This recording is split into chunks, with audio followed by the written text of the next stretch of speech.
Yo, yo, yo, good people. It's your homie Herbman, and you back upside the head with another, you guessed it, hot banger boogie. Hey, look, go tell somebody to go tell somebody your homie Herbman is on. And if you're new to this platform, welcome. Go ahead and hit that logo right at the bottom of your screen. And don't forget to hit that notification bell so that you never miss what we bring to the platform. All right, and don't forget it's free to like, share, and subscribe. Now, what we're talking about today is a continuation of the metabolism understanding that really is the precipice of disease or great health. And it's all about how we balance our blood sugar levels, okay? High blood sugar levels have its issues and low blood sugar levels have its issues. So we want to try to eat foods that keep us right there in the middle. Now, however you guys think about this, you may not understand that foods do have a direct connection to the brain. And so when we're talking about what is going on in our communities with violence and hate crimes and just the continuation of all of the different things that we have to deal with as a culture, as a society, we do have to begin to start pointing the finger at our diets, our foods. DIEAT. All right. We are dying eating. Our foods no longer obtain the proper nutrients that it takes to keep us in proper alignment. And so we talk a lot about heart disease, right? Because that's the number one killer and it deserves its attention. And we understand that high blood sugar levels and not being able to balance those things are very critical to having diabetes and all of that. And so we understand diabetes to kind of be the firstlings of heart disease. Okay. And there's some things before you get diabetes that should allow you to see some signs of some cardiovascular issues when we're talking about erectile dysfunction. Okay. And so there are going to be things that your body is going to do to let you know where you're at when it's concerning cardio or any kind of issues, to be quite honest with you. But what we're talking about is how foods really influence our cognitive abilities, our ability to think, our ability to remember things, and our ability to learn. And when you have, sugary foods, sugary drinks, all right, even sugary fruit drinks, energy drinks, sports drinks, all right, when you're eating high glycemic foods that carry a high glycemic load, then you're obviously tilting the scales into high blood sugar levels. What high blood sugar levels do, what high blood glucose does to the brain, is that it can affect the brain's connectivity, its functional properties. It could even actually affect the brain's size, the brain's tissues. Do they shrink? Yes, they will shrink. Now, the caveat is that the brain is one of the most important organs that actually needs the sugar in our bodies. But an overconsumption of sugars can have some cognitive effects on the brain, as well as some neurodevelopmental and neurotransmittal issues. You got to understand what we're saying right there. Oh, well, I don't want to eat. Okay, I don't want to eat the foods. Okay, then you're going to have low blood glucose levels. That comes with its own sets of issues as well when we're talking about dementia and Alzheimer's. So you say, well, I don't eat sugars. Well, I eat carbs. Well, refined carbs also have issues on the brain because, again, most refined carbs are going to have high glycemic index and high glycemic loads.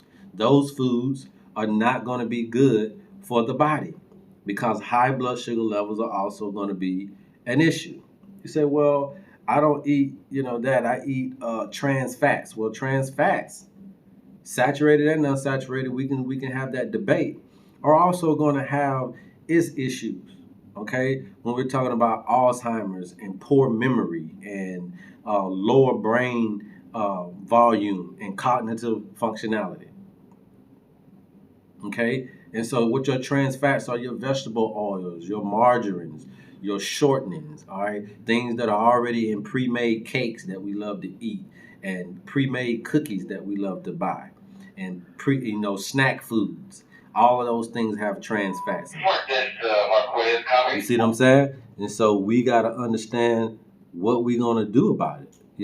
What are we going to do about how food is making us mentally ill, not only from a physical illness of cardiovascular diseases and respiratory diseases and immune system breakdowns, but we're talking about mental illness is also directly correlated to how we are dying eating, being food addicts, and cannot stay away from foods that do us no good.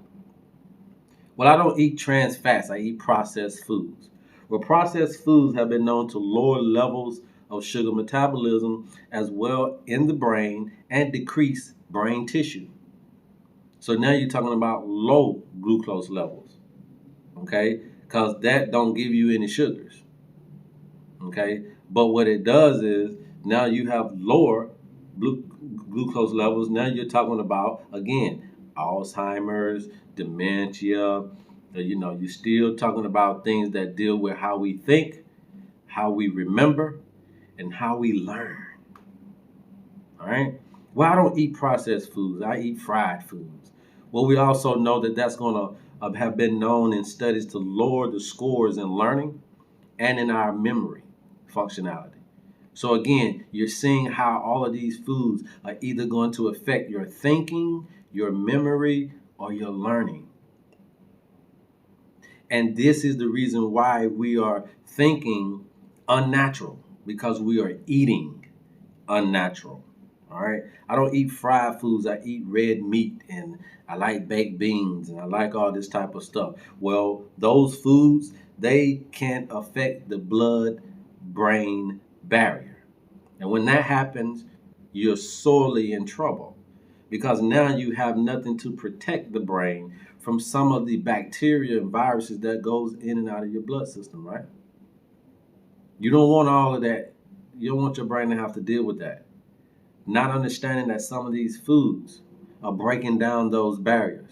So they're not only causing heart disease, and they're not only causing diabetes, and these foods are not only causing cancer, but they're also influencing how we think about life, about our opportunities, about each other, about our relationships.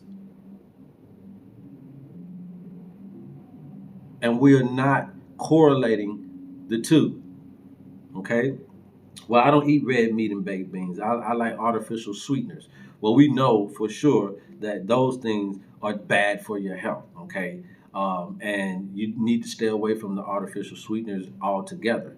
All right, what do? They also will break down the blood barrier, the blood-brain barrier. So you want to be careful about those things. They also have been in studies connected to stroke and dementia.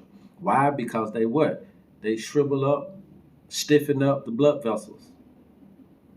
So now you're eating these sugar foods that's got this, that has thickening up your blood, these meats that are thickening up your blood.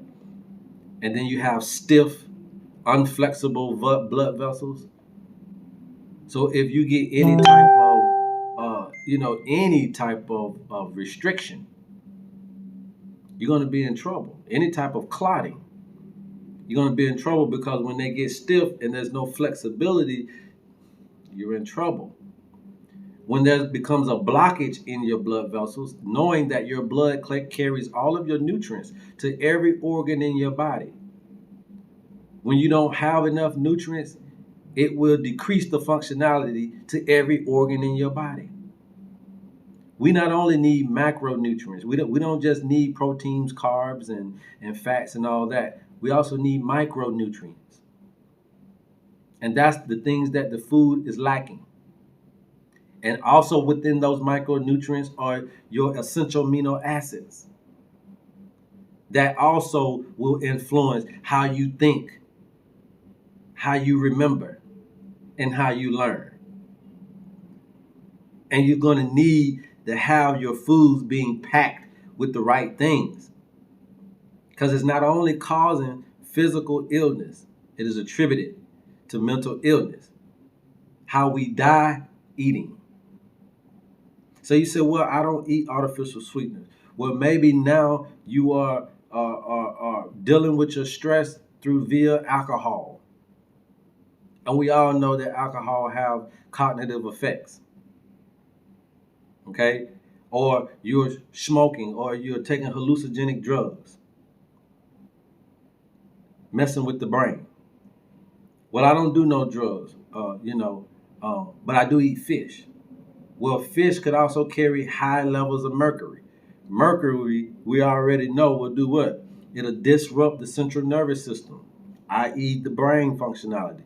It'll also disrupt your neurotransmitters, okay? Where there's no communication between the brain and the rest of your body. See, the brain tells your body what to do, but what influences the brain? Your diet. Because again, you carry the nutrients to these places. If you have no nutrients, then these places are depleting. They are degenerating. They are breaking down. They are not being exercised and tonified, and they're not being stimulated in the proper way. So then they oxidate. They overstress. And that's what we're doing to our bodies. And we start young, eating the wrong foods, dying to eat. We're dying to eat. And we don't understand that all of these things are attributed to longevity, period. Not just as an individual, but also as a society. We have to understand that these things are what we need. So we need whole grains. We need nuts and seeds. We need beans and mushrooms. We need berries.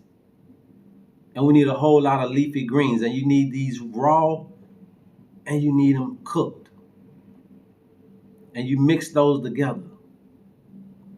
And they'll give you the substances, the macro and the micronutrients that you need to replenish and rejuvenate the organs, especially the brain. There are herbs out there like ginkgo and brahmi that also help with cognitive functionality and memory and help us think and help us with stress and how to cope. Those are going to be also good. You're talking about mushrooms and, excuse me, mushrooms and things of that nature are going to be very good, all right, at keeping our immune system healthy enough, keeping our bodies balanced enough so that we stay in the middle and we're not too high and we're not too low when we're talking about balancing the metabolism. And all of these foods that I named have a metabolic influence. They're going to take your sugar levels up or they take them down.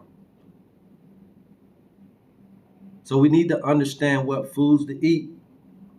And we also need to understand that right now in the climate that we're in, if we do not take what we're putting into our bodies serious, then there's no wonder why we're not taking what we're doing with our bodies serious enough. I love you guys, and there's absolutely nothing you can do about it. Go tell somebody to go tell somebody your homie Herbman is on. And until next time, love Herbman.